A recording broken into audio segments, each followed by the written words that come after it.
Bonjour, voilà, dès le retour de vacances, nous avons choisi donc un sujet important, hein, l'heure de vérité, donc l'islam de France, heure de vérité. Déjà, le mot islam de France pose problème, nous en parlerons. Pourquoi heure de vérité ? Parce que, bon, en ce moment, ça a commencé donc au mois de mai, vous me corrigerez si je me trompe, il y a une consultation des musulmans de France par les préfets.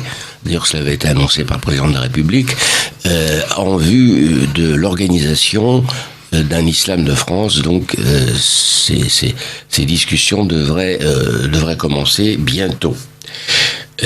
Pourquoi l'heure de vérité ? Parce que il y a quand même des choses à éclaircir. Nous avons une loi de 1905 qui nous dit que l'État ne reconnaît aucune religion, entre autres. Et là, de toute façon, s'il organise l'islam de France, c'est que quelque part, il la reconnaît. De plus, ce même État, par l'intermédiaire du président de la République, et c'est comme il faut le noter parce que c'est la première fois moi que je l'entends de la part d'un chef d'État français, j'en ai entendu un certain nombre de chefs d'État compte tenu de mon âge, mais il a dit aux catholiques qu'il fallait réparer le lien abîmé entre l'Église et l'État. Donc c'est une manière implicite de reconnaître qu'il y avait un lien entre l'Église et l'État, malgré la séparation de 1905, et qu'il fallait le réparer. Donc on voit très bien qu'il y a un État, et pourquoi pas, dirais-je, même peut-être, je pense que ça vaut mieux, qui va s'intéresser donc aux religions. Il a dit aux catholiques. Je pense que si il y a eu des propos du même genre au moment de l'anniversaire de la Réforme à l'Hôtel de Ville, où il a tenu des propos aussi très très ouverts du côté du protestantisme.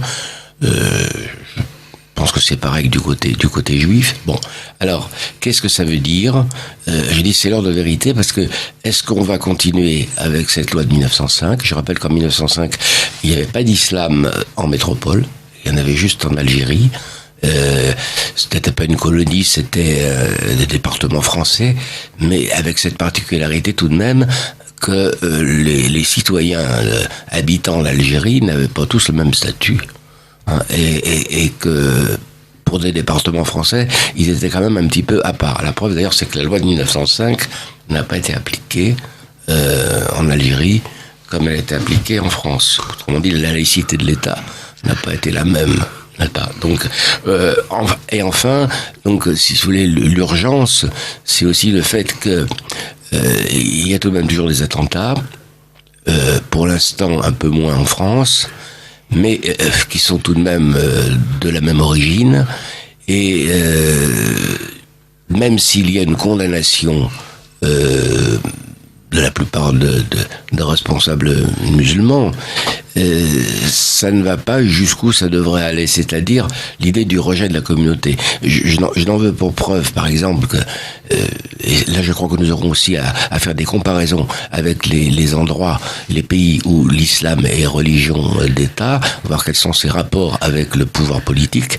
Je prends l'exemple de l'Égypte, par exemple, où il y a cette université Al-Azhar qui est un petit peu le point de référence de beaucoup de musulmans, mais qui n'a pas une autorité magistérielle comparable, par exemple, à Rome sur les catholiques. Eh bien, le maréchal Al-Sisi a demandé des réformes qui ne sont jamais venues, et il a demandé de condamner les terroristes. Ils ont été condamnés dans leurs actes, mais pas excommuniés, c'est-à-dire pas mis en dehors de la communauté de l'islam. Voilà. Alors que si, par exemple, un catholique allait mettre une bombe dans une mosquée et qu'il le fasse au nom de la croix de Jésus-Christ et pour réduire les infidèles, je pense qu'il serait fort justement excommunié du côté de l'Église catholique. Enfin, là, les choses seraient claires. Or là, on ne peut pas aller jusqu'à les mettre en dehors de la communauté. Alors, c'est tout le mystère du djihad. Voilà. Alors, enfin, et puis je terminerai là-dessus, je laisserai la parole à nos invités qui vont se présenter. Il est quand même curieux qu'au moment où les préfets font cette consultation, ce qui est bien normal, encore une fois, il y ait le président donc d'une association contre l'islamophobie qui s'appelle Monsieur Marwan Mohammad, qui fait une enquête double en quelque sorte, comme s'il se défiait de ce que les préfets font. Alors, je pense que ça commence un petit peu mal, parce qu'on voit bien que la confiance ne règne pas. Et puis, enfin, il me semble, là, je l'avais oublié, mais je veux quand même le rajouter, on en discutera. Il me semble que dans cette organisation de l'islam de France ou de l'islam en France, je préférerais qu'on dise cela parce que il n'y a pas d'islam français ou d'islam anglais, il y a un islam, voilà, bon. Et puis il se trouve qu'il est dans certains pays, bon. Il y a tout de même les autres religions qui sont là depuis des siècles, qui devraient, me semble-t-il, être associées à cette discussion. Parce que, tout simplement, l'islam, on en parlera tout à l'heure, mais l'islam s'est quand même construit contre les chrétiens et contre les juifs. Alors, il me semble que les chrétiens et les juifs de France ont leur mot à dire dans l'organisation d'islam de France. Voilà, j'ai terminé cette introduction. Pour dire maintenant que nous accueillons donc Odon Lafontaine, qui est aussi connu sous le nom d'Olaf, et Alain Wagner, donc vous allez vous présenter, représentez-vous à nos amis et éditeurs qui vous connaissent déjà, parce que vous êtes déjà venus sur Radio Courtoisie. Oui, à votre émission, mon père, vous le savez bien. Oui. On a écrit ensemble un livre, La laïcité, mère porteuse de l'islam, qui met à jour les accointances entre les idéologies issues du progressisme occidental et l'islam. Il faut dire à nos amis qu'on a mis un point d'interrogation quand même pour faire plaisir. Et que la laïcité qu'on désigne, c'est le laïcisme idéologique. Très bien. C'est pour ça qu'on a mis une majuscule à la laïcité. Et puis que j'ai travaillé également avec le père Édouard Marie-Gallet sur les origines de l'islam et la nature profonde de cette religion. En écrivant un petit livre de synthèse des recherches sur les origines de l'islam menées actuellement par les scientifiques et les universitaires. Le grand secret de l'islam. Très bien. Alors, monsieur Alain Wagner. Bonjour. Bonjour. Eh bien, moi, je suis consultant et analyste sur la problématique islamique, et en particulier, mon travail consiste principalement à montrer effectivement les incompatibilités, non pas de la religion musulmane, mais je me méfie beaucoup de ce vocable, mais de l'idéologie musulmane. Voilà, il faut se méfier des mots qui nous sont imposés, mis dans la bouche. Et donc des incompatibilités du système islamique, du système idéologique islamique, et de celui de nos systèmes à nous, occidentaux. Oui, parce que donc nous verrons, ça je crois qu'il faut quand même le dire tout de suite, que l'islam n'est pas qu'une religion. Bien sûr que non. Voilà.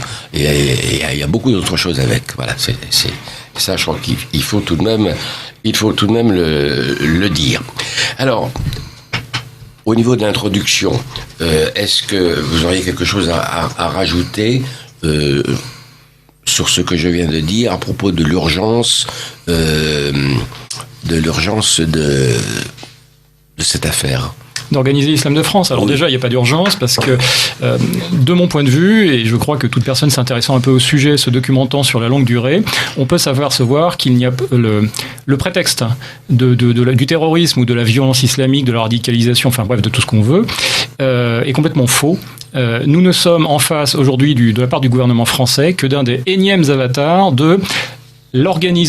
du financement et de l'amélioration et de l'aide à l'implantation du culte islamique en France, de l'appareil islamique en France. Voilà, c'est de mon point de vue, on y reviendra peut-être. Monsieur Macron ment aux Français en expliquant que c'est fait pour résoudre le problème. Aujourd'hui, l'action de Monsieur Macron et du gouvernement, de même que celle des autres gouvernements précédents, droite et gauche confondus, est une action d'aide à l'implantation et au financement du culte islamique, cela sur une demande issue d'une demande de pays, enfin notamment de l'OCI, de l'Organisation de la coopération islamique. Et donc, c'est le résultat d'une ingérence étrangère et d'arrangements qui sont pris à très haut niveau. Donc, le terrorisme n'a rien à voir là-dedans, la radicalisation n'a rien à voir là-dedans. On est face à un processus d'accompagnement par des gens qui sont pour moi des traîtres et qui travaille contre les intérêts de la France dans le but d'implanter l'islam en France. Bon, ce qui veut dire, en tout cas, alors, on peut partager vos idées ou ne pas les partager, mais en tout cas, ça montre une chose, c'est que il faut quand même prendre son temps et prendre le temps de consulter des gens qui connaissent la question, puisqu'il n'y a pas, moi je pense aussi comme vous, qu'il n'y a pas une urgence au sens où on veut nous le dire, et que ça, en tout cas, ça ne pourrait pas servir d'excuse à aller trop vite sur certaines questions. Il faut les approfondir. Or, il y a une méconnaissance, pour ne prendre qu'un milieu que je connais, qui est le milieu de l'Église catholique, il y a une méconnaissance de l'islam, parce que nous consultons des islamologues qui ne disent de l'islam que c'est l'islam dit de lui-même. Oui, parce qu'ils ne peuvent pas, pour des raisons professionnelles, de carrière. Voilà, exactement. On voit bien d'ailleurs sur le plan universitaire aussi, à quel point... L'université n'est pas libre de dire ce qu'elle veut sur le sujet islamique. Exactement. Il y a là effectivement une question. Bon, alors... Je pense qu'il faudrait effectivement, ça nous amène au cœur du sujet, allons-y tout de suite, sur la nature de l'islam. La nature de l'islam, parce que, je le répète, mes connaissances, j'ai encore eu l'exemple, je ne veux pas donner de nom parce que c'est pas pour leur créer des ennuis, enfin de doctorants qui n'ont pas pu présenter leur thèse parce que évidemment ça allait contre le courant. Tout discours public ou officiel sur l'islam est aujourd'hui censuré par les pays étrangers et notamment par l'intermédiaire de l'action de l'ISESCO, qui est une des institutions de l'OCI, qui aujourd'hui contrôle, censure et formate le discours acceptable sur l'islam. D'ailleurs, vous savez, ça ne nous surprend quand même. Nous en avons fait l'expérience avec Odon Lafontaine quand nous avons demandé au professeur Rémi Brague de préfacer notre livre, La laïcité mère porteuse de l'islam. Il nous a dit, ce livre... il sera ou bien il sera accueilli par un silence de mort, ou il sera attaqué à mort. Donc il y avait le mot mort dans les deux cas, et effectivement nous avons le silence de mort, puisque personne n'a osé en parler, ou presque personne. Sinon ici à ce libre journal, et puis de Radio Courtoisie, parce qu'il prouve qu'on peut encore parler, mais ce qui nous fait évidemment taxer d'être des gens d'extrême droite, fascistes, etc. Enfin, vous connaissez la litanie. Bon. Alors la nature de l'islam. Alors, vous vouliez me commettre sur ce sujet, quoi. C'est vous l'homme du grand secret de l'islam. Alors. Oui. Alors, je vais pas revenir ici sur les origines profondes de l'islam. Ça nécessiterait une émission en elle-même, et elles existent déjà. Oui. Je renvoie les auditeurs à ces émissions, à mon site internet legrandsecretdelislam.com. Mais je dirais de façon très simple que si on veut comprendre ce qu'est l'islam, le plus simple, c'est encore de regarder les textes de l'islam, et de les regarder en arabe. Alors, évidemment, il y a un esprit qui découle des textes et qui d'une certaine façon, leur est supérieur. Dans un sens, l'islam ne procède pas vraiment de ces textes, ce sont ces textes qui procèdent de lui. Mais déjà, on peut se remarquer une chose, c'est qu'en arabe, il n'y a pas de distinction entre islam et islamisme. Et que les musulmans eux-mêmes ne la font pas. Le sultan Erdogan, qui est un chef religieux, puisqu'il commande à son ministère des Affaires religieuses, le dit lui-même que l'islam modéré est une imposture des Occidentaux qui vise à escouiller l'islam, ou à l'empêcher de se développer dans toutes ses dimensions. La première chose qu'on peut remarquer à propos de l'islam, c'est ce qu'il y en est dit dans le Coran. L'islam n'est pas une religion au sens du mot occidental. Le mot de religion, comme nous le comprenons occidentaux, n'existe pas en arabe. Enfin, il n'existe pas pour désigner l'islam. L'islam, il est désigné dans le Coran comme un din, c'est-à-dire un jugement, une justice, une loi. C'est la même racine en hébreu d'ailleurs. C'est ça. Et notre prénom Daniel, c'est les mêmes racines, Daniel, pour en revenir aux origines de l'islam, dont on n'a pas parlé, mais on comprend un peu ce que ça veut dire. Une justice, c'est la charia, et la charia, on peut en parler, c'est écrit, il y a des livres qui la décrivent très bien. Elle est connaissable, c'est pas une affaire éthérée de spécialistes qui ne savent pas ce dont ils parlent. Et puis le jugement en question, c'est le jugement du monde, en fait. L'islam, en fait, se propose comme une forme de purification du monde, une forme d'espérance qui voudrait qu'on puisse purger le mal du monde. C'est ce qui va arriver au jugement dernier, quand tout le monde entier deviendra musulman par la force des choses. Donc derrière, on a un peu du mal à voir l'islam comme une religion. Quand vous dites le monde entier deviendra musulman par la force des choses, c'est ce que disent... C'est ce que déploie la tradition musulmane, en fait. D'accord. C'est-à-dire qu'à la fin des temps, les musulmans, aussi divisés qu'ils puissent être aujourd'hui, se retrouveront sous une seule et même bannière. Il y aura des événements apocalyptiques, des personnages merveilleux qui vont descendre du ciel. Et sous la conduite de ces personnages-là, du Mahdi en particulier, les musulmans soumettront la terre entière à la loi de l'islam. Est-ce que le Mahdi, c'est le Messie, j'en pourrais croire. Alors, celle-là, je vais pas rentrer dans ces débats-là. Le Mahdi, pour les sunnites, c'est une sorte de super calife. Et le Mahdi, pour les chiites, c'est une sorte de super imam. Mais au final, ils ont à peu près le même rôle. Et si on rentre dans la genèse de l'islam, on peut se poser la question, est-ce que le Mahdi n'était pas Jésus lui-même ? Il y a un hadith qu'on attribue, hadith de Mahomet, qui dit « Il n'y a pas de Mahdi, sinon Jésus, fils de Marie ». Mais bon, là, on rentre dans des subtilités qui ne sont pas celles de l'émission. En revanche, ce qu'il faut comprendre, c'est que l'espérance des musulmans, elle est que, par l'application de l'islam, on éradique le mal du monde. Ça, c'est dans les textes de façon très nette. On peut prendre le verset 110 de la sourate 3, qui est cité à tout bout de champ dans les communications de l'ISESCO ou de l'OCI notamment, et qui établit les musulmans comme la meilleure des communautés, et c'est Dieu qui parle, censément, comme la meilleure des communautés qu'on ait fait surgir parmi les hommes, parce que ils appliquent le convenable et qu'ils interdisent le blâmable. C'est-à-dire, grosso modo, qu'ils font le bien, qu'ils interdisent le mal.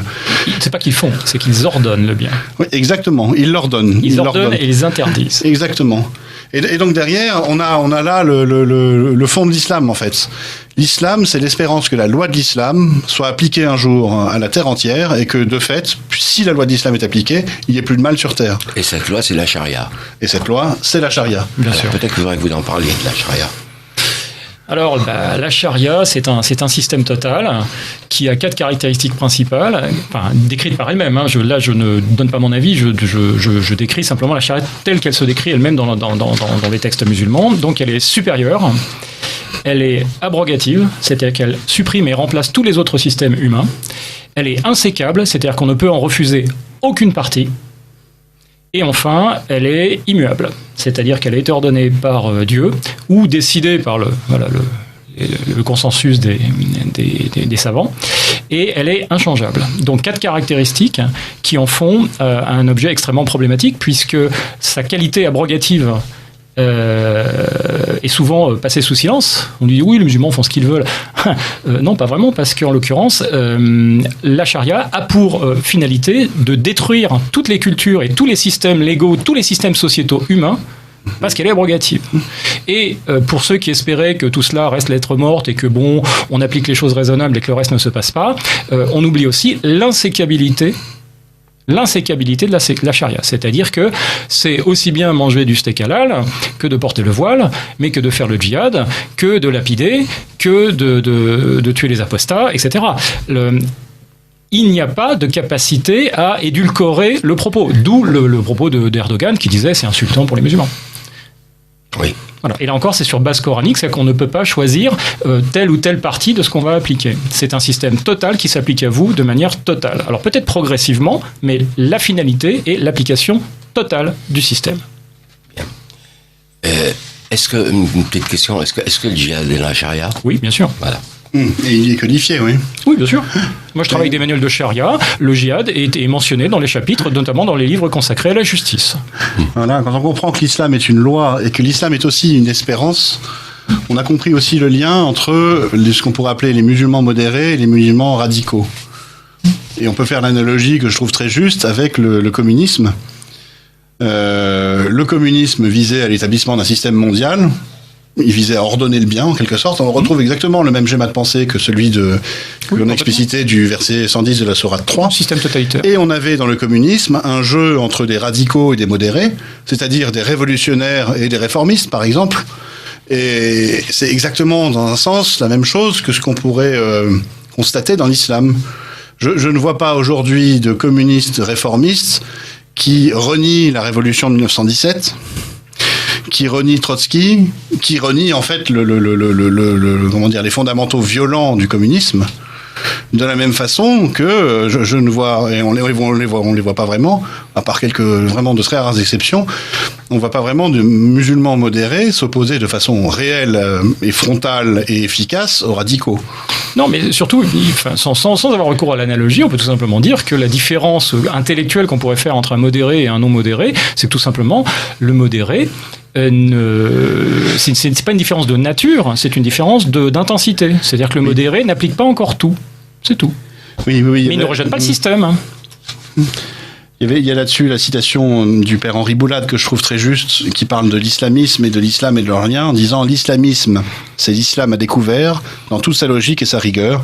Il est présent dans l'islam comme le poussin dans l'œuf, comme le fruit dans la fleur, comme l'arbre dans la graine. » Donc pas de différence de nature, simplement d'intensité. C'est-à-dire qu'un musulman modéré, c'est un musulman incomplet. D'accord. Alors, donc, je rappelle que vous écoutez le libre journal de Lumière et d'Espérance, que nous traitons aujourd'hui donc de l'heure de vérité pour l'islam de France, l'heure de vérité. Et nous avons des questions. Oui, tout à fait. Alors, il y a plusieurs questions, effectivement, d'auditeurs. Une première qui concerne des propositions de personnalités musulmanes qui souhaiteraient remplacer des jours fériés, en particulier le lundi de Pentecôte, par l'Aïd el-Kébir, par exemple. Voilà, cette question, effectivement, on est dans une histoire chrétienne, une culture chrétienne, donc avec des jours fériés, des fêtes consacrées, reconnues par l'État. Du coup, dans l'optique de ce travail sur un islam de France ou un islam en France, quelles seraient les mesures éventuelles à ce sujet? Voilà, première question, et puis je passerai aux autres juste après, mais si vous pouviez éventuellement répondre. Prendre des questions sur le sujet que nous venons de traiter, c'est-à-dire sur la nature de l'islam. Hein, celle-ci, par exemple, c'est une question typique de l'organisation de l'islam en France, sur la question des fêtes. Oui, mais je dirais qu'on peut évacuer ce genre de truc, oui. Alors donner une réponse extrêmement simple. Ceci n'est qu'une étape dans un processus d'islamisation. Point barre. Voilà. Ce n'est pas l'organisation de l'islam de France, c'est simplement l'islamisation du pays, c'est-à-dire l'introduction progressive d'une des règles de la charia. Or, le ramadan, l'Aïd et tout ça, ça fait partie de la charia, ça aussi, hein, c'est le côté pâtisserie de la charia, mais c'est de la charia. Oui, voilà.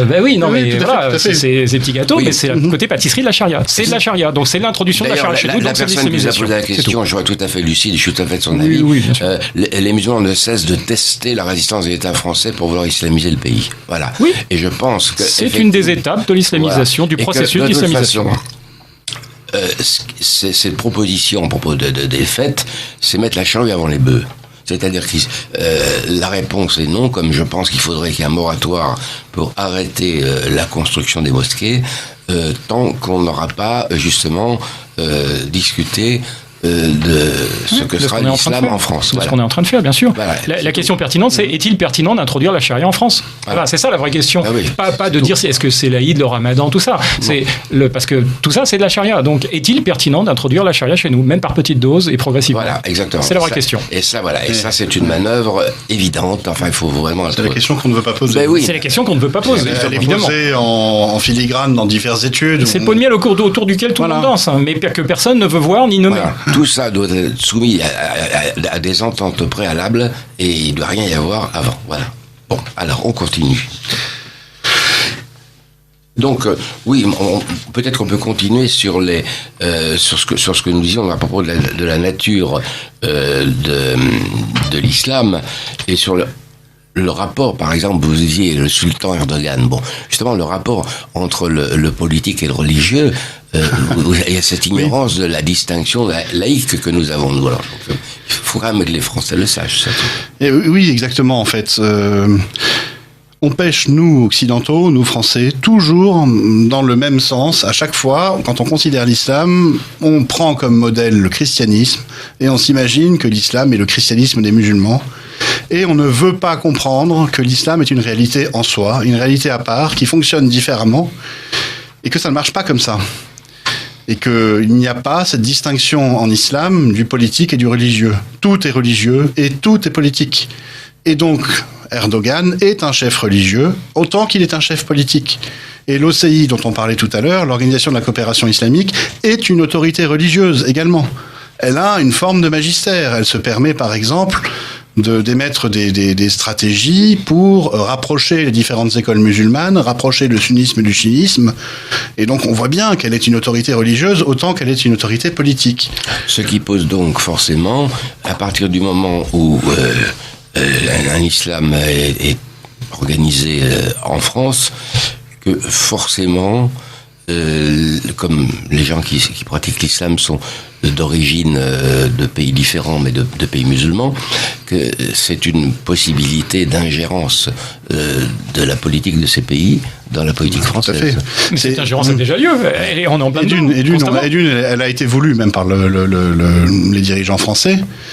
Elle est aujourd'hui, cette ingérence, un des alibis au nom desquels on veut créer l'islam de France. Alors c'est pas forcément une mauvaise chose en soi de se dire on aimerait bien quand même que ça devienne indépendant des pays d'origine.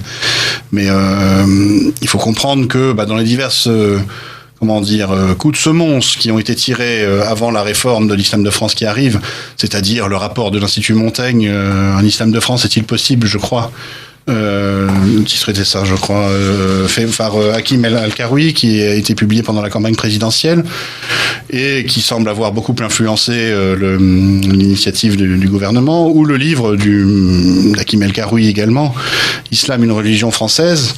On met en avant cette idée qu'il faudrait passer les clés de l'islam en France à une nouvelle génération qui ne soit pas inféodée au pays d'origine, comme c'est le cas actuellement, quoi. La chose étant, comment, à partir de quoi, en fait, on va pouvoir créer une réalité complètement étrangère à ce qu'est l'islam aujourd'hui ? C'est-à-dire que ces rapports, par exemple, sont intéressants. Il y a eu des travaux de statistiques qui ont été conduits, une enquête IFOP auprès de 1029 musulmans interrogés. C'était une grande première. Et on y voit quoi ? On y voit que dans les 1029 musulmans interrogés, par exemple, seulement 75%, les 3/4, ont la nationalité française, et que 93% sont des musulmans qui ont la double nationalité, qui ont un père issu du pays, et qui donc derrière, forcément, ont des attaches normales, humaines, identitaires, avec le Maroc, l'Algérie, la Tunisie, la Turquie, les pays d'Afrique subsaharienne musulmans. On ne va pas pouvoir, en décrétant un islam de France, parce que c'est comme ça que ça va se faire, transformer un Marocain en Français. Souvenons-nous de ce que disait Hassan II dans une interview qu'il avait donnée à Anne Sinclair il y a un petit moment déjà. Oui. Il parlait de ces Marocains qui ne seront jamais français, parce qu'ils sont Marocains, sous-entendu, qui sont aussi ces musulmans à lui commandeur des croyants. Et il soulignait la naïveté et la candeur de la journaliste en disant « mais vous n'y arriverez jamais, ça se passera pas en fait ». Alors derrière, quels sont les moyens qu'envisagerait le gouvernement et ses conseillers pour pouvoir créer un islam de France qui serait à la mesure de cet enjeu-là ? Enfin, c'est dérisoire ce qu'on voit dans les propositions qui sont faites par les spécialistes comme Karoui, par exemple, pour à la fois contrer l'islamisme, soi-disant, et puis derrière créer un islam qui soit vraiment français. Alors justement, il y a une question qui nous a été posée là, à propos de...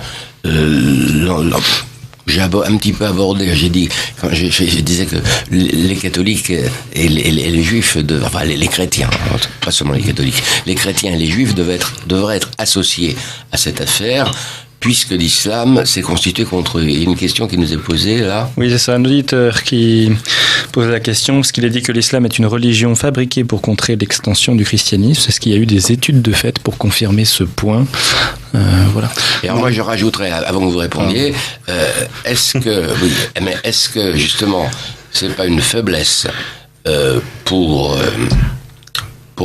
les politiques français, pour le gouvernement français, d'apparaître comme laïque, dit aux yeux des musulmans, et de ne pas être, comme l'était par exemple nos rois chrétiens, et en plus sacrés, donc revêtus d'une autorité religieuse. Là, ils n'en ont pas du tout. Alors, moi, d'après ce que je crois savoir, quelqu'un qui n'est pas religieux, qui est laïque, au point d'être même athée, n'est pas en grande considération en islam. Et alors, il me semble, mais peut-être que je me trompe, mais sur ce que j'écris dans mon livre sur l'heure du royaume de France est-elle venue, il me semble qu'un roi catholique sacré, sans pour autant dire que le catholicisme redevienne la religion d'État, serait beaucoup plus fort pour parler à des musulmans qu'un président de la République élu et agnostique et laïque ou qu'on pourrait prendre pour un athée. Oui, tout à fait. En fait,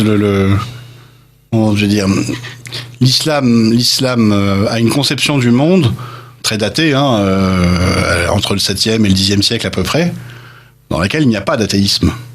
Et la seule, comment on pourrait dire, analogie qu'un musulman peut faire, s'il se réfère à la tradition musulmane pour comprendre ce qu'est l'athéisme, c'est la barbarie pré-islamique.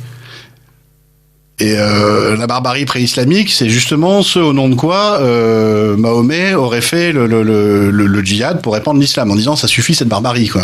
J'ai quelque chose de bien à vous proposer. Donc, dans un sens, se poser en athée, se poser en occidental, moderne, progressiste et ainsi de suite, c'est se poser en barbare. Et c'est le constat que faisait Saïd Qutb, un des idéologues des frères musulmans, et qui a justifié justement par ce constat le djihad mené à l'Occident. Donc effectivement, on peut dire qu'un roi chrétien serait peut-être plus à même de traiter avec les musulmans, parce que un musulman sait ce que c'est qu'un roi chrétien. Dans son histoire traditionnelle, il va se référer, je sais pas moi, à l'empereur Héraclius à Byzance, qui était chrétien, par exemple. Saint-Louis.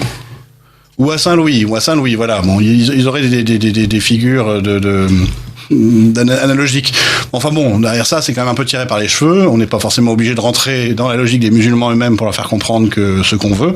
Absolument. C'est ce que je trépigne. Enfin, oui. Voilà, il n'y a aucune logique à essayer de rentrer dans le jeu de gens qui doctrinalement se situent comme nos ennemis et nous considèrent comme des ennemis. Donc à quoi ça sert d'essayer de leur faire plaisir et de faire des contorsions pour faire qu'ils nous écoutent? Ça n'a aucun sens. Non, c'est pas dans ce but-là, mais c'est parce que tout simplement le catholicisme en France, c'est pas seulement en France, c'est en termes de vitesse, et que tout ce qui est dirigé, je dis, enfin, c'est encore une opinion personnelle, je pense que tout ce qui est dirigé, tout ce qui est fait contre le catholicisme sert la propagande musulmane.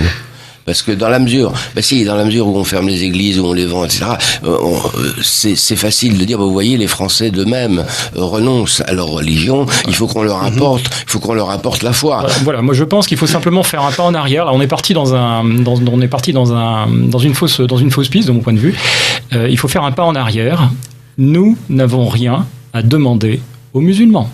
Nous sommes chez nous, nous avons un ordre, soit ils s'y plient, soit ils partent.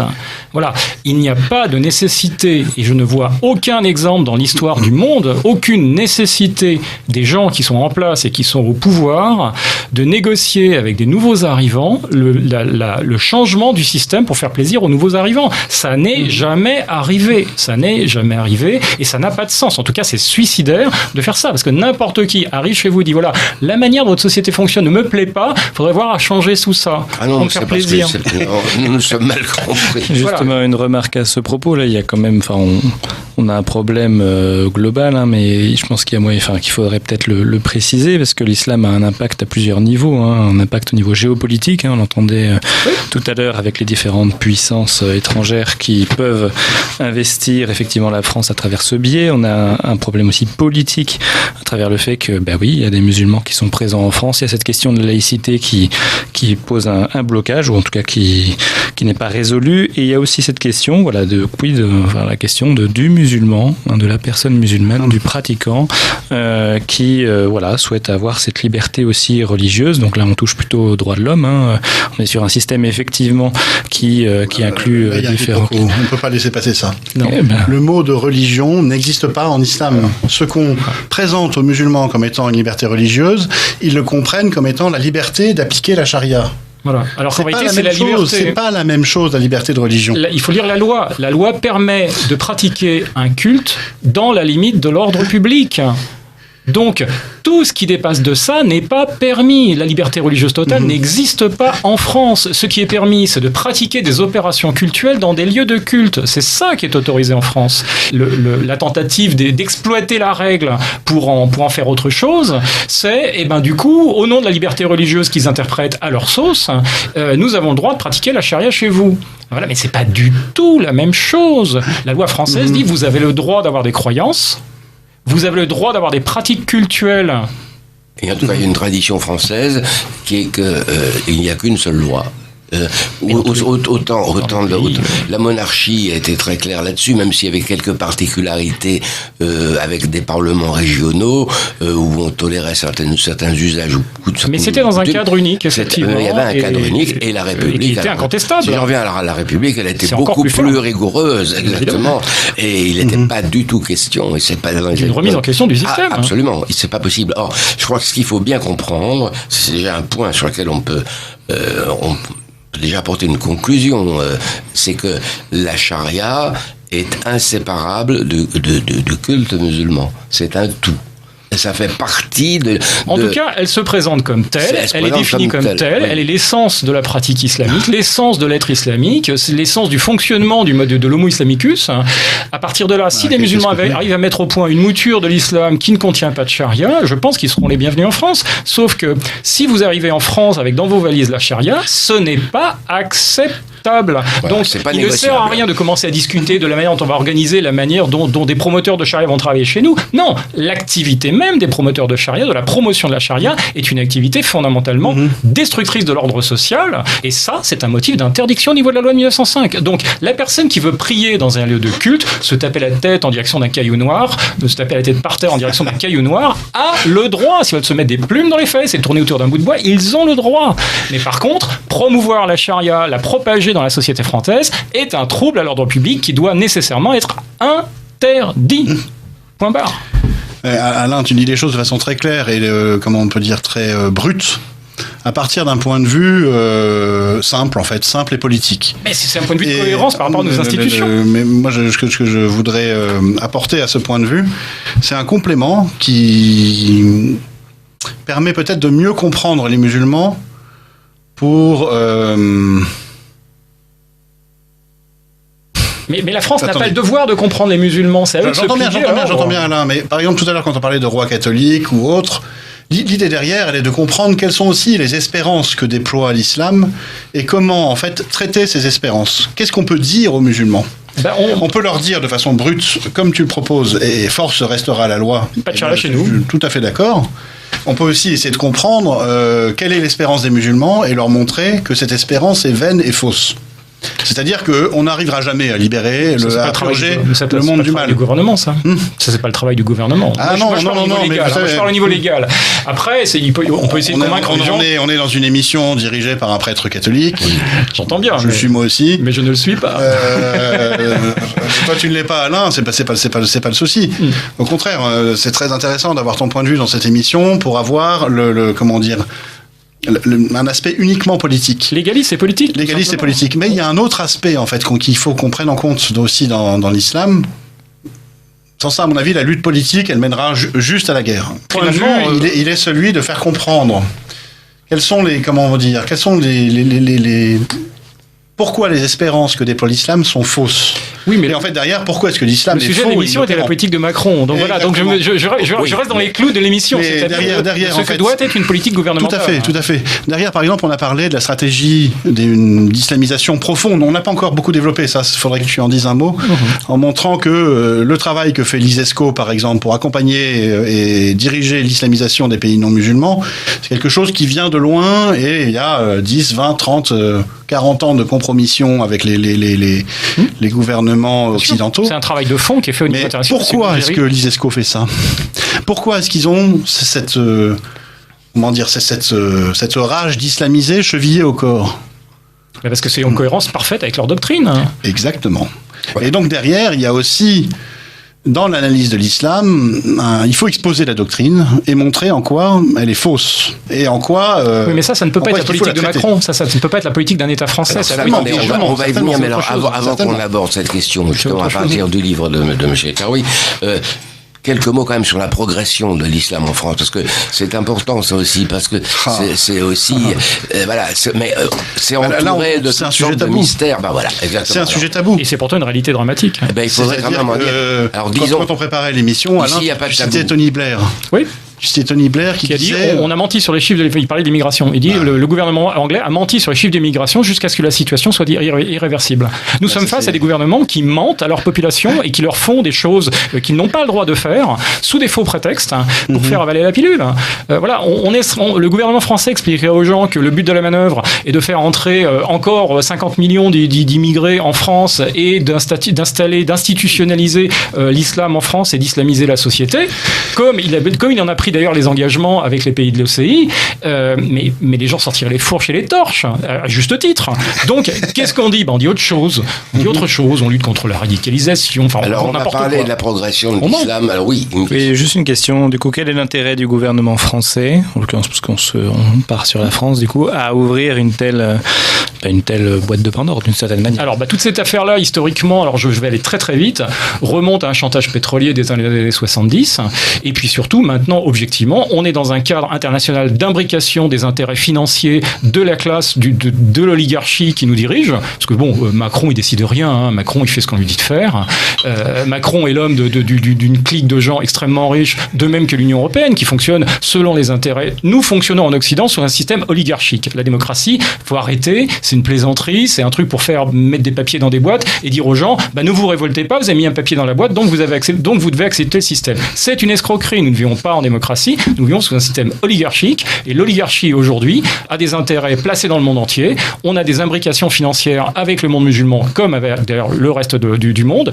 Et ce monde musulman, du fait de sa doctrine, de fait de ses espérances et de ses aspirations, a des exigences. Et on ne fait du business avec vous que dans la limite, on ne fait du commerce avec vous, que dans la limite où vous soumettez à certaines règles. Donc, le protocole de Barcelone, les accords de Strasbourg, tous les accords, etc. Et c'est pour ça que les présidents chez nous se sont engagés à ce que les musulmans puissent vivre dans une société islamo-compatible avec ces pays-là. On s'est engagé depuis des années. Ce sont des accords internationaux et qui sont simplement mis en œuvre aujourd'hui. Donc, mais simplement, on ne dit pas aux Français qu'on est en train d'islamiser la France. On dit, on est en train de lutter contre le terrorisme. Sarkozy, quand il a modifié en 2005, je crois, ou 2006, le code des collectivités territoriales pour qu'on puisse donner aux musulmans des bâtiments et des terrains qui appartiennent à l'État, c'était pour favoriser l'installation de l'islam. Quand Sarkozy demande le rapport Machelon dit il faut toiletter la loi de 1905 parce qu'elle est incompatible avec la manière dont fonctionne l'islam, et Sarkozy est bien poussé, mais c'est pas Sarkozy qui le fait, c'est Macron qui va le faire. On va financer maintenant, malgré le fait que ce soit interdit, on va les financer. Sauf que c'est pas une religion, faut pas traiter l'islam comme une religion, c'est autre chose. Oui, vous comprenez pourquoi je serais très triste de voir que si on toilettait la loi de 1905, ce serait uniquement sur les demandes islamiques. Mais bien, ça n'est que personne ne demande, sérieusement, on fonctionne aujourd'hui avec la loi de 1905. Bon, oui, voilà, on fonctionne. On fonctionne, mais en réalité, on peut fonctionner. Il n'y a que l'islam qui ne fonctionne pas avec le reste. Mais c'est normal, il a un système antagoniste. On peut fonctionner, mais enfin, elle pose quand même problème. Enfin, c'est une autre histoire, ça, c'est une autre histoire. Progression de l'islam en France. Il faut qu'on aborde cette question avant de on va en parler assez rapidement parce que c'est également, quand on parlait du sujet tabou, je pense qu'on fait en sorte que les Français n'aient pas d'image claire sur le sujet. Oui, bien sûr. C'est-à-dire qu'on ne dit pas aux Français, l'objectif est d'avoir, 30% de musulmans dans la population. On ne sait pas où on va en fait. Et de fait, les études se... Si, il y a des gens qui savent où ils veulent aller. Oui, bien sûr, bien sûr. Parce qu'on n'accepterait pas. Bien sûr. Là, on peut dire un mot des études dont on a parlé, celle de l'Institut Montaigne et puis celle la même dans le livre L'Islam, une religion française d'Hakim El-Karoui, qui à chaque fois nous sort toujours à peu près le même chiffre. L'islam est très minoritaire, c'est pas bon, ainsi de suite. Bon, l'Institut Montaigne, à partir d'une enquête sur 15 000 personnes dans laquelle ils ont trouvé 1029 musulmans, nous sort qu'il y aurait 5,7 millions de musulmans en France. Bon, pourquoi pas, on va dire 6 millions de musulmans en France. D'autres études de l'INED, notamment, nous donnent des chiffres à peu près comparables. Ce qu'il faut, c'est croiser les approches et se demander, par exemple, quelle peut être la pertinence de ce chiffre lorsqu'on sait qu'il y a à peu près, je crois, 4 millions, non pas 7, le chiffre de 7 a beaucoup circulé, le vrai chiffre, ce serait 4 millions de franco-algériens. Rien que ça, c'est pas très compatible avec ce chiffre de 6 millions. On peut voir également des approches par la fécondité des femmes françaises depuis les années 1950. elle n'est pas si différente de celle des autres pays dans lesquels les statistiques ethniques ou par religion sont permises. Et on peut voir derrière que la population française, grosso modo, dite de souche, elle a relativement peu évolué en nombre depuis les années 60. On doit être quelque chose comme 45, 50 millions à tout casser. Et donc derrière, l'augmentation de la population jusqu'à 17 millions de plus aujourd'hui, c'est l'apport de l'immigration. Moi, je peux apporter un chiffre. J'ai fait des recherches en Belgique. En Belgique, ils ont des capacités d'études comme ça. Et là-bas, il y a un chiffre officiel qui est publié par le gouvernement, enfin les agences gouvernementales, qui explique qu'à peu près la Belgique est comme tous les autres pays européens, avec une moyenne d'environ 25% de la population d'origine immigrée. Bon, alors c'est peut-être ce qu'on a en France. On a peut-être aussi en France. Je ne vois pas pourquoi il y a une exception particulière. Le lien avec des pays musulmans que la Belgique n'en a. Non. Mais alors, moi, ces statistiques quantitatives, j'ai beaucoup de mal avec elles. En revanche, il y a des éléments intéressants de ces études de l'Institut Montaigne, ce sont des éléments qualitatifs. Et c'est là où on voit tout le mensonge et l'hypocrisie des gens qui conduisent ces études, ou du moins non pas qui les conduisent, mais qui en tirent des conclusions. C'est que ce que nous racontent ces études, ce que nous montrent ces études, c'est que l'islam n'est pas une religion française. Ça se voit dans les chiffres et dans les pratiques et dans les typologies de musulmans qui émergent de ces études-là. Et pourtant, les rapporteurs de ce genre d'études nous disent le contraire. Par exemple, on voit qu'il y a, je le disais tout à l'heure, un quart des musulmans en France qui sont étrangers, qui n'ont pas la nationalité française, que seulement 7% des musulmans sont des convertis, enfin seulement. Et donc derrière 93% sont des musulmans d'origine immigrée. Et si après on va rentrer dans le détail des pratiques, c'est là où ça devient de plus en plus problématique, c'est qu'on se rend compte que même chez quelqu'un comme Hakim El-Karoui qui veut faire passer l'islam comme une religion française, il est forcé d'admettre qu'il y a au moins la moitié des musulmans qui ne sont pas français, en fait, qui ne sont pas français de cœur. Bon, alors, il y a 12% qui soutiennent officiellement l'UOIF. Oui. Il n'y en a que 46% que Karoui juge modéré, et il y aurait beaucoup à en dire. L'UOIF, donc, précisez ce que c'est pour nous. Les frères musulmans en France. C'est vrai qu'en plus, ils ont changé de nom. Maintenant, ils s'appellent Musulmans de France. Oui. Et c'est les frères musulmans en France. C'est la branche française des frères musulmans. C'est la branche française des frères musulmans.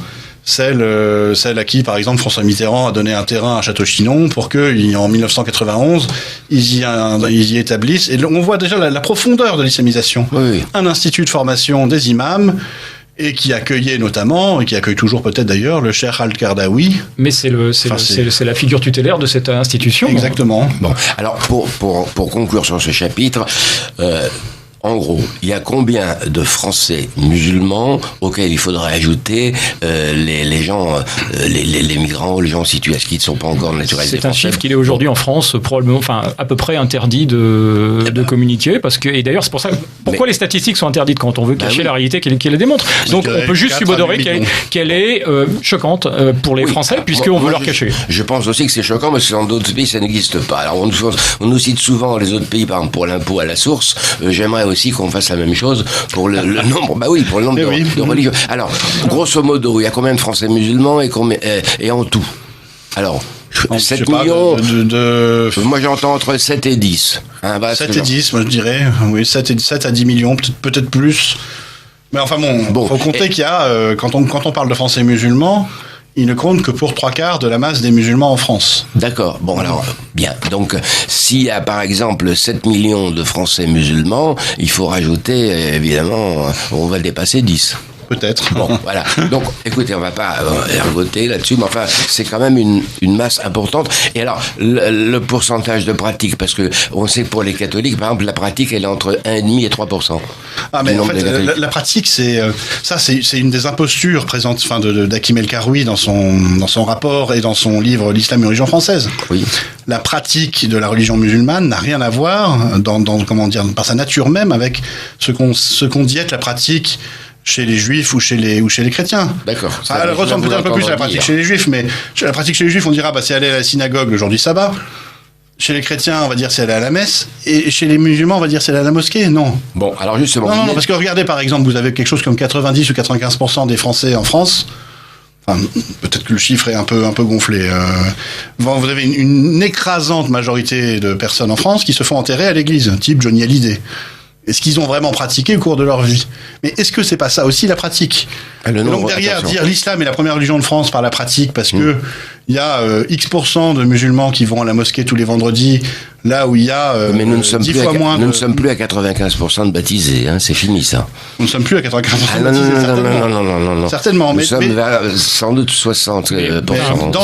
d'enterrer à l'église, Ah, oui. ça. Selon moi, les chiffres question. en réalité n'ont pas beaucoup d'importance. Ce qui est important, c'est le processus qui est en cours. Voilà. Et à un moment donné, voilà, l'islamisation, c'est un processus. Et savoir ergoter, savoir sur la définition d'un musulman, d'ailleurs bien malin, à mon avis, celui qui peut dire ce qu'est un musulman, hormis de dire est musulman celui qui prétend l'être. Voilà. À part ça, plus de définition que ça est impossible. Mais encore une fois, ça n'a pas beaucoup d'importance. Ouais. Puisque l'islamisation est un processus avec une espèce de pente, voilà. Ce qui compte, c'est de savoir dans quel sens va la pente. Le savoir qu'on est au point de 3 millions, 4 millions, 5 millions, 6 millions ou 7 millions n'a pas beaucoup d'importance. Un des marqueurs du processus, c'est de mettre sur le même plan la pratique chrétienne et la pratique islamique. Voilà. Ça, pour moi, c'est un marqueur très fort. Et ça n'est pas lié au nombre. Venons-en alors au projet de M. El Kharoui, parce que c'est le moment de la... Le projet de l'islam de France, est-ce que le gouvernement le prépare? Je rappelle que vous écoutez donc Radio Courtoisie, le libre journal de Lumière et d'Espérance, et que nous traitons donc de l'islam, de l'heure de vérité, pour l'islam de France, l'heure de vérité, et nous abordons maintenant donc le projet El Kharoui et l'Institut Montaigne. Alors le projet en question, il vise à constituer une association cultuelle nationale que El Kharoui appelle l'Association musulmane pour l'islam de France, l'AMIF, et qui serait une association cultuelle qui élierait un grand imam de France, lequel grand imam aurait une vocation d'autorité magistérielle sur l'islam en France. Et il aurait notamment le pouvoir de révoquer les imams dont le discours ne serait pas en phase avec le vivre ensemble. Voilà. À côté de ça, il y aurait il existe déjà d'ailleurs une fondation pour les œuvres de l'islam, on va dire une association de financement qui récupérerait de l'argent par le halal, par le pèlerinage à la Mecque ou par d'autres, ou par des dons et autres. Et c'est ça qui est fondamental parce que c'est ça qui est voulu par les pays de l'OCI. Voilà. Ils veulent que les pays occidentaux financent eux-mêmes l'implantation de l'islam. Voilà. Et c'est ça, à quoi on arrive. En réalité, tout le reste, c'est de la cerise sur le gâteau. Le cœur du gâteau, c'est ça. C'est les sous, parce que c'est le nerf de la guerre, c'est l'argent. Et aujourd'hui, pour islamiser la France, pour mettre des mosquées partout en France, il faut pouvoir les financer correctement. Exactement. Voilà. Et pour les financer correctement, il faut sortir, évidemment, du financement aidé par l'étranger, tel que souvent il est pratiqué aujourd'hui.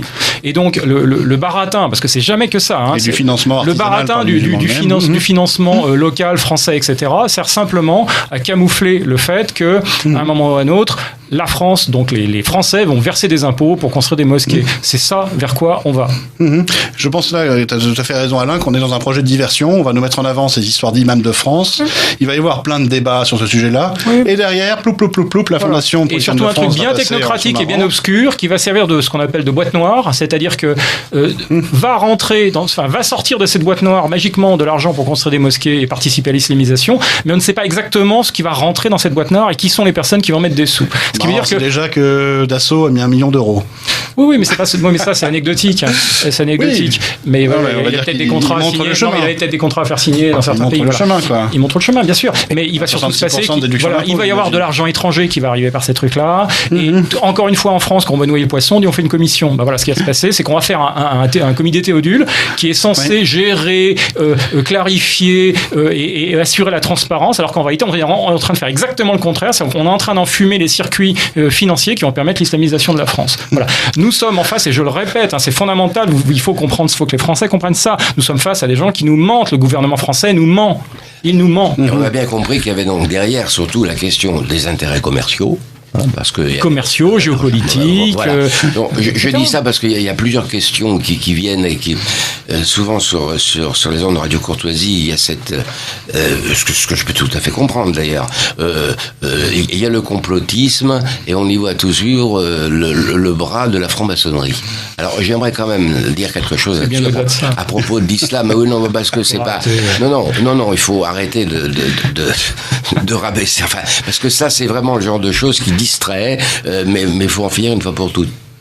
D'abord, il est vrai que la maçonnerie a initié des musulmans, mais en petit nombre, parce qu'il y a toujours ce problème de la liberté de la liberté de conscience qu'on trouve dans le catholicisme, qu'on trouve dans le judaïsme, mais qui ne paraît pas justement à cause de la charia, qui ne paraît pas aussi net que ça, et donc c'est déjà un problème. Et deuxièmement, il y a très peu de musulmans, en tout cas dans la franc-maçonnerie régulière. Moi, c'est celle que j'ai connue, parce que elle apparaît trop anglo-saxonne et trop juive, trop influencée par les juifs, et par conséquent trop sioniste.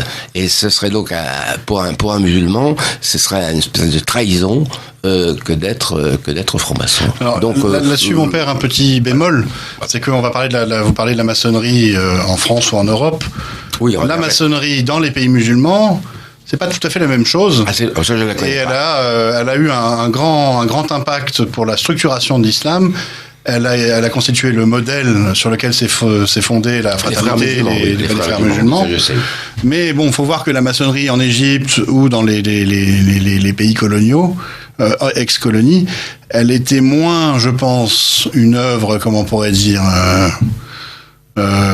spirituelle, humaniste, idéologique, tout ce qu'on veut, qu'une sorte de club qui permettait à des musulmans de la classe supérieure de fréquenter des occidentaux, voilà. Alors ça n'aurait pas été possible autrement. De monter dans l'échelle sociale.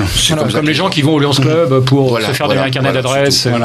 Donc il faut évacuer de notre problème la question maçonnique. Oui, puis surtout, il y a des déterminants qui sont bien plus évidents. Je veux dire, quand vous avez des grands industriels français qui ont besoin de vendre de l'armement, des systèmes de télécommunications, des infrastructures dans ces pays-là, et ces pays-là disent voilà, nous on a le choix entre plusieurs prestataires de services, donc quel est celui qui va. Et d'ailleurs, il le disait, c'est exactement ce qui s'est passé dans les chocs pétroliers. Nous, on veut bien vous vendre notre pétrole, mais il y a des conditions. Voilà. Et c'est comme ça que ça se passe. Il n'y a pas de complotisme derrière. Mais non, il n'y a pas besoin de complotisme. Il y a des intérêts absolument évidents. Cachés aux yeux du public. C'est pas caché, ça. Certains éléments peuvent être cachés aux yeux du public, type des traités qu'on n'a pas mis en avant quand ils ont été signés. Oui, mais derrière, il faut comprendre que c'est des conjonctions d'intérêts mauvais.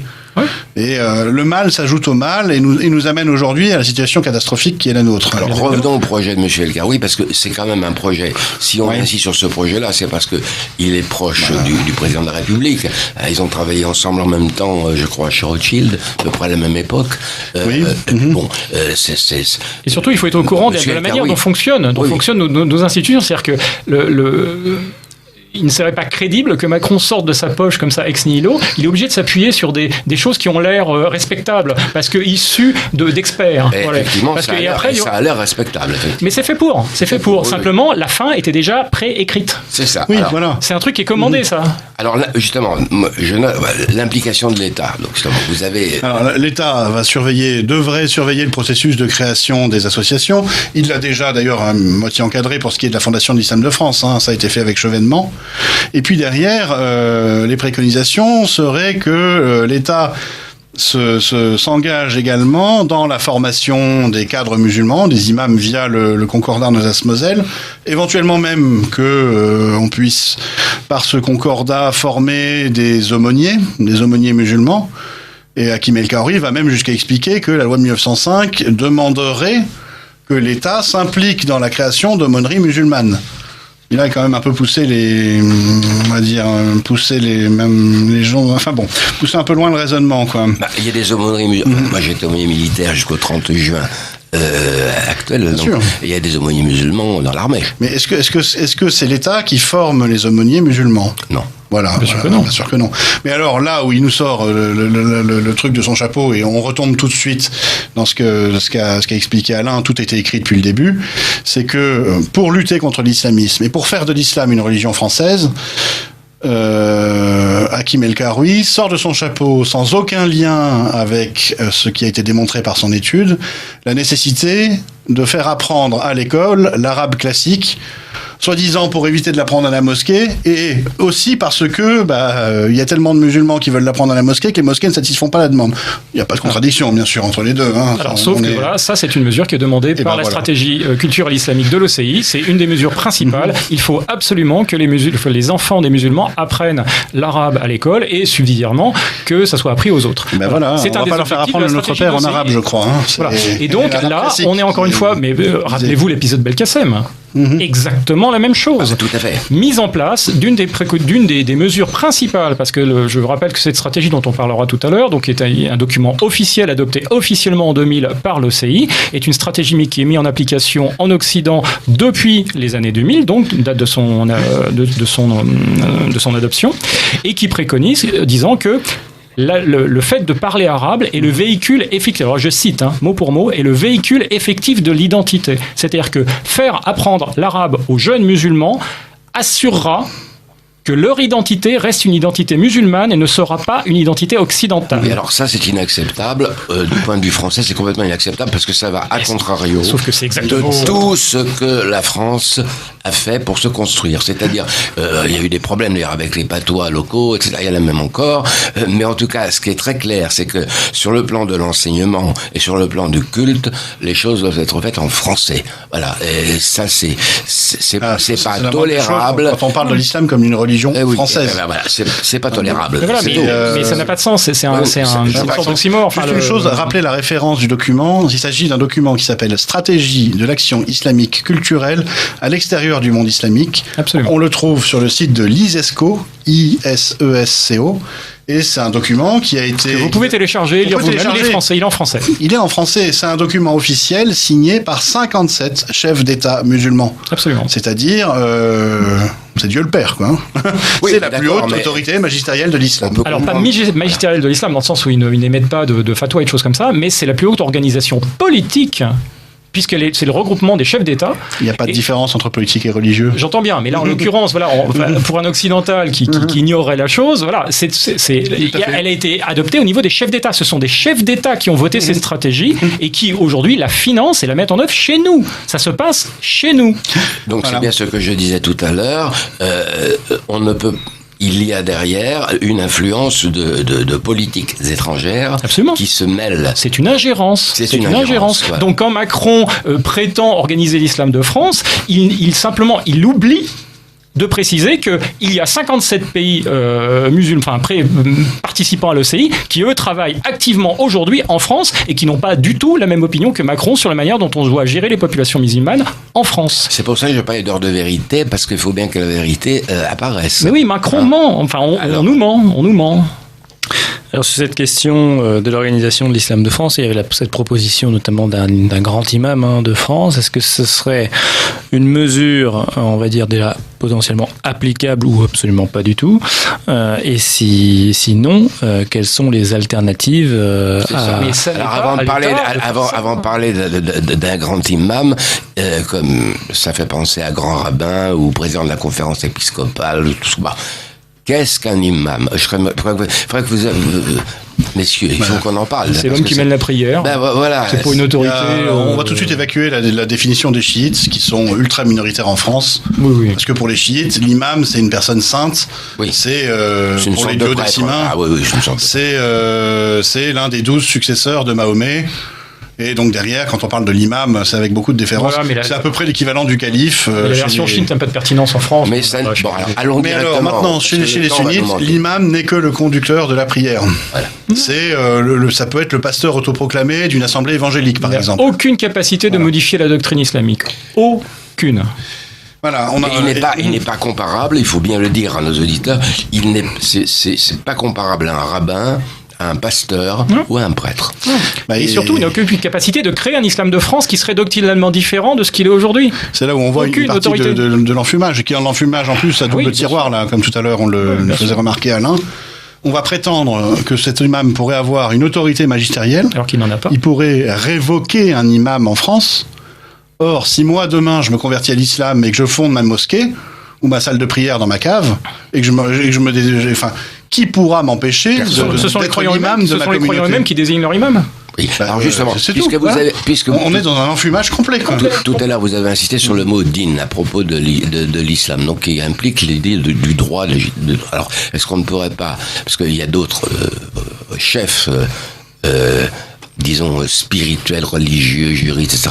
en islam que les imams. Il y a ce qu'on appelle les muftis, il y a ce qu'on appelle les cadis aussi. Alors, est-ce que vous pourriez nous éclairer là-dessus? Parce que, à défaut d'avoir des autorités religieuses, des autorités juridiques... On ne parle pas vraiment d'autorité juridique. un mufti, et il en existe en France, il y a le grand mufti de la République aux Comores, n'oublions pas, quoi. Oui, à Mayotte. C'est quelqu'un, en fait, qui regarde le droit musulman et qui dit, est-ce que c'est halal, c'est pas halal, en fait.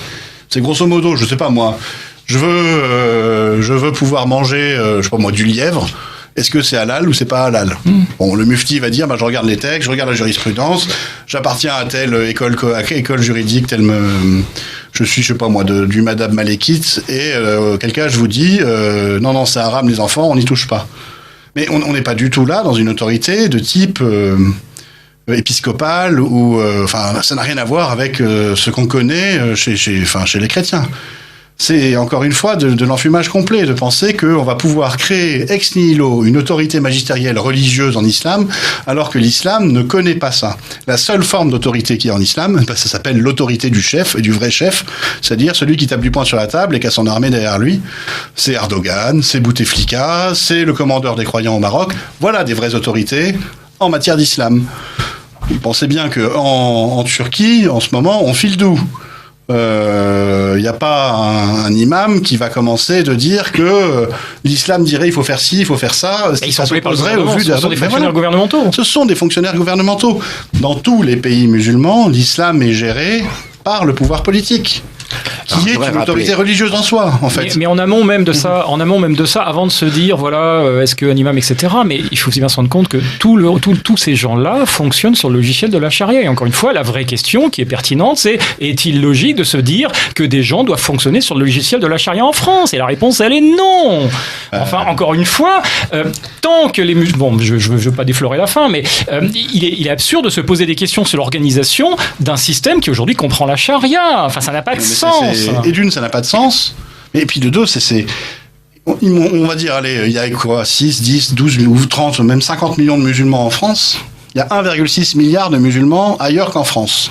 Qu'est-ce que pèse l'islam de France par rapport à l'énorme inertie des appartenances au pays d'origine des musulmans français? C'est là où on voit qu'il y a un enfumage. En fait, on va pas créer ex nihilo une espèce de race nouvelle de musulmans, l'homme nouveau musulman français, qui aurait rompu toutes ses attaches avec ce que sont ses ancêtres, ce que sont ses parents, ses grands-parents, ce qu'il a toujours été en quelque sorte. Ça ne marche pas comme ça. Et c'est pour ça que je tiquais sur la question de l'islam de France, parce qu'il y a un islam...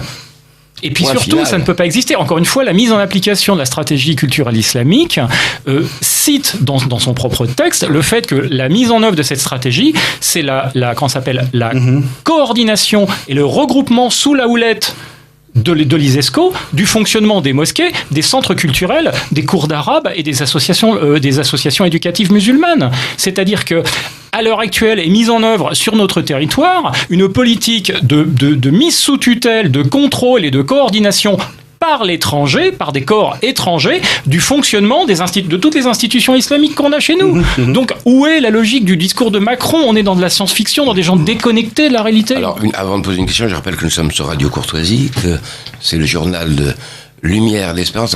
On peut se demander d'ailleurs Lumière d'Espérance. Oui, enfin, il faut qu'elle luise fort pour qu'on continue. Mais on va ça commence par dire la vérité. Mais oui, mais je pense, voilà. Alors, la question, puisque on parle beaucoup en ce moment des impôts à la source, l'argent, qui va payer? Puisque il apparaît quand même que dans ce projet de M. El Karoui, quand même, il y a les fonds publics qui entrent là-dedans. Il y aura des fonds publics, bien sûr. Alors, il est question de mettre à profit les taxes qui sont déjà perçues par les 3 mosquées, je crois, en France, qui certifient le halal. Et alors, c'est ça qui est amusant, c'est que à la fois le halal est devenu un marqueur identitaire et d'opposition au mode de vie français, mais dans le même temps, on va se servir du halal pour faire de l'islam une religion française. Enfin, faut pas oublier que le halal vend à des non-musulmans, ce qui fait que du coup, c'est aussi une mise à contribution des non-musulmans pour financer l'islam de France. Voilà, bon. Parce qu'une bonne partie de la viande halal n'est pas étiquetée en tant que telle. Mais effectivement, aujourd'hui, c'est parfaitement obscur. On ne sait pas. On ne sait pas si on mange halal, et deuxièmement, on ne sait pas où va l'argent. Ces 3 mosquées qui récoltent l'argent. Qu'est-ce qu'elles en font, en fait? La boîte noire. C'est la boîte noire. La fameuse boîte noire. Il y a également l'argent des pèlerinages. Alors, il y en a beaucoup de musulmans de plus en plus partent en pèlerinage à la Mecque, même s'il y a des quotas qui sont donnés par les autorités saoudiennes. Et le pèlerinage est organisé par des agences de voyage ou par qui sont toutes plus ou moins chaperonnées ou même directement organisées par les imams des mosquées. Vous prenez, je sais pas moi, l'imam très médiatique là, de la mosquée de Brest, anciennement Rachid Abou Oudefa, celui qui avait défrayé la chronique en expliquant que si on écoutait de la musique, on se transformait en singe ou en porc, et qui depuis a mis un peu d'eau dans son jus. Il est devenu référent laïcité là où il est devenu référent laïcité. Il a suivi une formation laïcité. Donc voilà, tout va bien. C'est incroyable. Avec l'évêque de Rennes en plus. Enfin bon, c'est un monde ça. Hein. Et ben lui-même par exemple organise, je sais pas, 6 à 8 pèlerinages par an. Je vois ça sur sa page Facebook. Il est suivi par 700 000 personnes sur sa page Facebook. De mémoire, je crois que c'est de ces ordres-là. C'est pas rien ce bonhomme-là en termes d'influence. Il organise 6 à 8 pèlerinages. Il part à chaque fois avec 30 ou 40 personnes. Et grosso modo, c'est une façon pour lui aussi de faire vivre son affaire, quoi. C'est ce que explicite avec raison. Les financements étrangers dont il faut parler et qui sont précisés encore une fois parce que la fameuse stratégie islamique qui est mise en place par le CI comprend la mise en place d'organismes financiers, de financer, parce que l'idée c'est aussi de la mise sous tutelle et la mise sous contrôle des organisations présentes en France passe aussi par des participations à leur financement, etc. Alors il y a les aspects après de passer par le Concordat pour former des personnels musulmans, faire apprendre l'arabe à l'école, par exemple, ça va faire rémunérer des professeurs d'arabe coranique. Oui, une très forte demande pour l'Alsace. Directement. On rentre en fait derrière dans une vaste entreprise d'islamisation à fonds publics. Oui. Encore une fois, réclamé par la stratégie, le fait de la généralisation du système concordaire à l'islam pour, dans un premier temps, l'Alsace et après pour la France entière, est une mesure qui est réclamée par est un des objectifs de la stratégie islamique. C'est un objectif, oui. Et là, on est vraiment... Voilà, et la France, on avance là-dessus, dans la joie et la bonne. Oui, mais alors, l'histoire du Concordat, vous comprenez, alors là, moi, je connais bien l'Alsace, puisque j'ai été, tout le monde le sait, pasteur luthérien, et donc nous avions des relations constantes avec l'église de la Confession d'Augsbourg, qui est sous système concordataire. Je rappelle tout de même que là, il y a aussi une impossibilité, parce que quand Napoléon a signé le Concordat, en 1800 avec le pape et ensuite en 1802 articles organiques que le pape d'ailleurs n'a pas accepté, mais pour organiser le culte protestant, puis ensuite 1808 où finalement on organise le culte israélite, dans tous les cas de figure il y a un magistère. Et un magistère, il y a une autorité religieuse. Oui, mais la cohérence n'a aucune importance. Ce qui compte, c'est de récupérer l'argent. Là, les gens, ils veulent les sous. Oui, mais bien sûr. Mais c'est pour ça que je dis. Après que tout ça soit dans l'illogisme, l'absurdité n'a aucune importance. Ils veulent l'argent. Non, mais moi, donc tous les prétextes sont bons. Je dis pourquoi en tant que catholique, parce qu'on pourrait me dire, vous acceptez le Concordat en Alsace pour les catholiques et vous le refusez aux musulmans, c'est pas juste. Ben, je dis regrette. Il y a une justice quand même, puisque l'État, il a un interlocuteur valable, aussi bien pour le culte juif que pour le culte protestant et que pour le culte catholique, en matière religieuse. Il y a une hiérarchie et il y a un magistère. Et puis surtout, il n'y a pas de charia dans la doctrine de ces organisations qui sont financées. Voilà, c'est surtout ça qu'il faut dire, c'est le point principal. Il faut toujours ramener les choses à la charia. Y a-t-il de la charia ou non dans ce que vous nous présentez ? Voilà. C'est la seule et unique question qu'il faut systématiquement poser. Voilà, ça c'est la question qu'on doit poser aujourd'hui.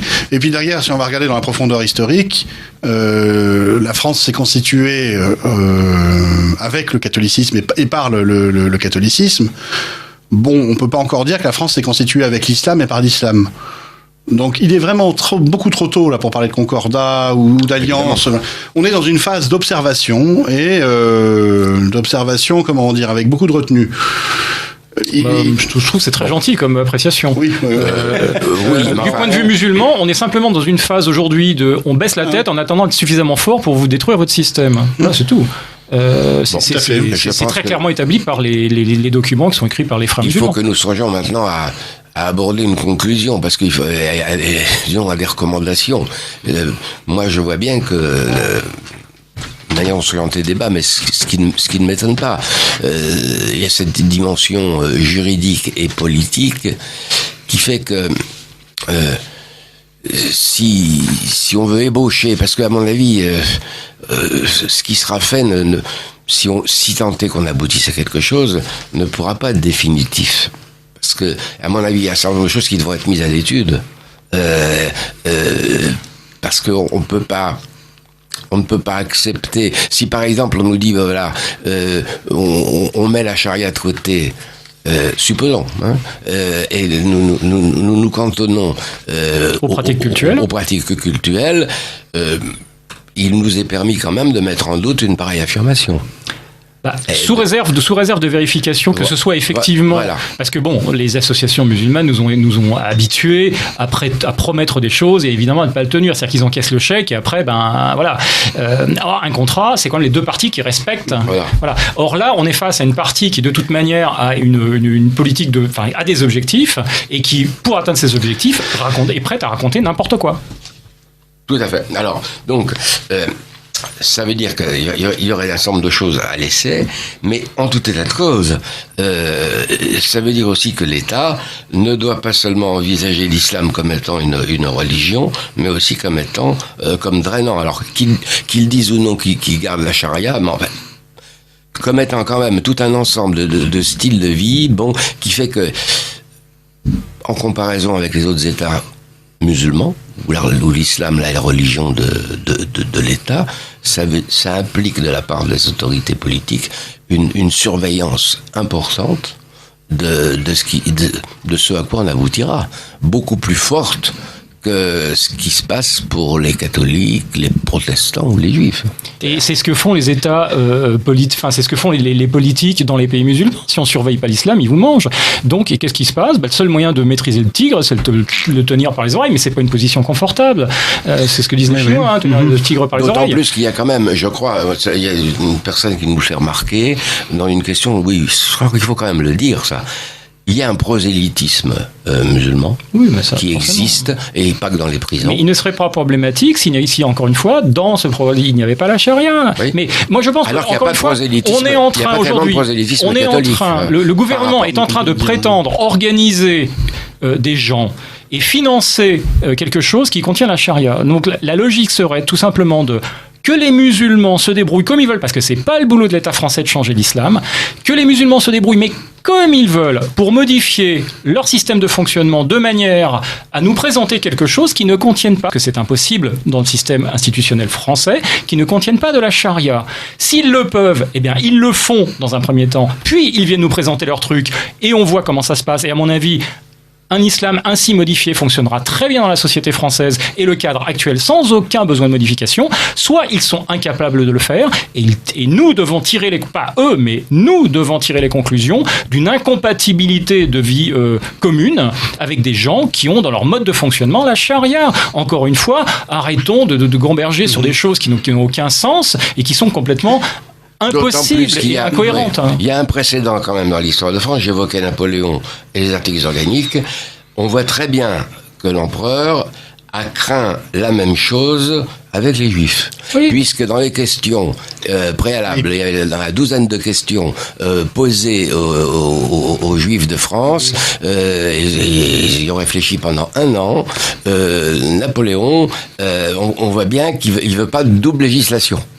Mais bien sûr, c'est inacceptable dans un pays la double législation. Exactement. Sont-ils obligés d'obéir aux lois et de suivre les dispositions du Code civil ? Voilà. Ça, c'est la question posée au consistoire. Mais il faut bien voir une chose. Mais d'un autre côté, moi, je me méfie de cette histoire napoléonienne parce que les circonstances sont différentes. Aujourd'hui, nous sommes avec des gens qui disent voilà, nous sommes des citoyens français musulmans. Or, le problème de Napoléon, c'est qu'il parlait des gens qui n'avaient pas la nationalité française, qui n'avaient pas la citoyenneté française, et leur dit voilà, pour devenir citoyen français, il va falloir passer dans un cadre que moi je définis français. Et aujourd'hui, on est en train de se mettre dans une situation nous-mêmes parce qu'il y a eu des choses qui n'auraient pas dû être faites dans le passé. C'est-à-dire, on n'aurait pas dû faire rentrer le système islamique en disant aux gens vous allez pouvoir pratiquer votre truc comme vous voulez. C'est une chose qu'ils n'avaient pas la possibilité de faire et qui a été faite. Donc quand je dis ils, c'est pas les musulmans, c'est les gouvernements français. On s'est mis nous-mêmes une balle dans le pied en se mettant dans une situation d'incohérence. Je rappelle que sous l'Ancien Régime, on ne pouvait pas être musulman et sujet du roi de France. Il y avait un constat d'incompatibilité. Et là, quand on connaît la doctrine islamique qui définit un état de guerre doctrinale, éternelle entre les membres de la nation islamique, l'Oumma, et tous les autres groupements humains, quand on dit voilà, l'islam c'est fait contre la chrétienté, pas du tout, l'islam c'est fait contre tous les autres systèmes d'organisation humains. Allez en parler aux hindous, vous verrez comment ils ont dérouillé par rapport à l'islam. On est aujourd'hui dans un cadre qui est un cadre d'incohérence, et la vraie question c'est acceptez-vous de refuser ce qui rend votre citoyenneté française impossible, c'est-à-dire le mode de fonctionnement selon la charia. Si vous acceptez pas ça, vous ne pouvez pas, on ne doit que constater l'impossibilité de la citoyenneté française avec des gens qui prétendent fonctionner sur le système de la charia. Voilà, il faut remettre les choses en place. Il faut traiter les choses de manière politique. Mais c'est un problème politique. L'État, c'est le boulot de l'État. L'État n'a que ça à gérer, quoi. Il n'a pas à organiser l'islam, il y a simplement à dire, à poser la norme en disant voilà, en France, c'est comme ça qu'on fonctionne. Est-ce que vous acceptez de fonctionner comme ça ou pas? Parce que si vous n'acceptez pas, vous avez une liberté. L'islam comme une organisation politique. C'est bien sûr, mais c'est une organisation. On le traitera comme on a traité les communistes en 1950. Alors pas l'islam en tant que tel, mais les organisations musulmanes qui font promotion de charia. Oui, la charia, dire un islam, ça n'existe pas, l'islam. Vous le posez sur combien ça pèse, posez-le sur votre main et posez-le, ça pèse quoi? Ça pèse rien du tout. Par contre, nous sommes face à des actes d'humains, à des personnes physiques ou des personnes morales qui font un travail aujourd'hui d'islamisation, c'est-à-dire de diffusion de la pratique et de la connaissance de la charia. C'est aujourd'hui, de mon point de vue, et c'est argumentable. Enfin, j'attends les contradicteurs, mais c'est argumentable. Oui, voilà, tout ça est simple. On n'a pas besoin de loi. À t'entendre là, on mesure le chemin. L'immensité du chemin qui reste à parcourir, en fait. Mais qui est proportionnelle à l'immensité des erreurs qui ont été commises dans le passé et dans lesquelles nous sommes embourbés. Ça va très loin. Ça va très loin. On avait plus ou moins réussi à gérer l'islam dans l'Algérie coloniale par une espèce de rapport de force constant. Oui. Est-ce que c'est ça qu'on veut? En France, il y a la fraternité, dans liberté, égalité, fraternité. Est-ce qu'on est frères avec des gens? Je voudrais juste là évoquer en une minute une petite anecdote. Cet été, il y a eu une affaire de séquestration et d'enlèvement d'une élue de la République, Mounia Haddad, élue La République En Marche d'ailleurs, qui a été enlevée par sa propre famille parce que le mariage qui se préparait pour elle ne convenait pas à la famille. Et on ne voit pas tellement dans les médias. Pourquoi ça ne convenait pas à la famille? Parce qu'elle allait épouser un descendant de Harki. Et on voit bien que derrière, là, il y a quelque chose qui ne va pas du tout. C'est que même une élue de notre pays, même une élue républicaine de La République En Marche, a toujours en elle, on va dire dans sa famille, une haine de la France. Parce que les Harkis, en fait, c'est le modèle d'une certaine façon. Ce sont des gens qui ont servi la France. Ce sont les musulmans qui ont fait le choix de la France. Le choix de la France, oui. Et aujourd'hui, si vous posez la question aux musulmans en France, le harki, mais c'est une insulte. Et c'est toujours une insulte. Oui, et on voit bien qu'il y a, quand je dis que le chemin est long, on a en fait 40 ans de propagande idéologique à combler, à réparer, et on a une relation à construire qui est... mais fondamentalement imaginable aujourd'hui. Il y a un mot au fond de tout ça, c'est la loyauté. À qui êtes-vous loyal? Le système institutionnel français part du principe que le citoyen est loyal à la nation française et à l'État français. C'est une bonne conclusion, oui. Alors que la doctrine islamique dit, en tant que musulman, vous devez être loyal à l'Oumma et au système islamique. Mon père, nous sommes sur le Libre Journal de Lumière et de l'Espérance. Du coup, est-ce que vous auriez une conclusion pour nous éclairer à ce sujet et terminer? Du coup, il y a déjà eu quelques paroles de conclusion. Mais... Je pense que ça a été dit autour du mot de loyauté. Le titre disait l'heure de vérité. Oui, c'est la loyauté. Parce que les mensonges durent peu. On peut pas construire sur le mensonge. Et si on construit quelque chose sur le mensonge comme ça a l'air d'être parti, il peut y avoir des réveils extrêmement brutaux. Moi, je fais partie de ceux, je l'ai écrit, alors c'est un mystère pour personne. Je crains une guerre civile. Qui risquerait d'arriver le jour où un certain nombre de Français se rendront compte qu'ils ont été trompés. Et il peut y avoir une réaction brutale, extrêmement brutale, avec des résultats dont on n'a pas idée. Je souhaite pas qu'on en arrive là, mais il y a une grande responsabilité. La révolte est justifiée. Voilà, il y a une grande responsabilité que portent actuellement donc les hommes de pouvoir. C'est sûr, mais aussi, je le dis aussi pour l'Église catholique, l'Église catholique doit contribuer à faire la vérité et quelquefois, elle n'a pas aidé quand elle dit que nous avons le même Dieu, par exemple, ou que voilà. Là, je ne suis pas d'accord. Nous n'avons pas le même Dieu et c'est pas la même religion. Donc voilà. Quand je demande la loyauté, je m'adresse aussi à ma propre chapelle, donc aussi à l'Église catholique. Il faut là-dessus être clair. Et on peut pas prôner la fraternité, la tolérance, la liberté, les droits de l'homme s'il n'y a pas de loyauté. C'est la base même des rapports sociaux. Oui. Et là, on est parti vers finalement quelque chose de pas clair. On pourrait ajouter également qu'on a dépassé on a dépassé le point, là, largement, et depuis de nombreuses années, où on aurait pu régler ces affaires-là de façon pacifique. Oui. Là, on a le choix entre le pourrissement, qui sera celui de l'islam de France, le choix d'une espèce d'autorégulation complètement utopique de l'islam par lui-même, qui ne mènera qu'à davantage d'islamisme, ou la manière forte. Voilà, et dire stop, voilà, se mettre cette condition préalable du renoncement à la charia. Ça sera notre conclusion.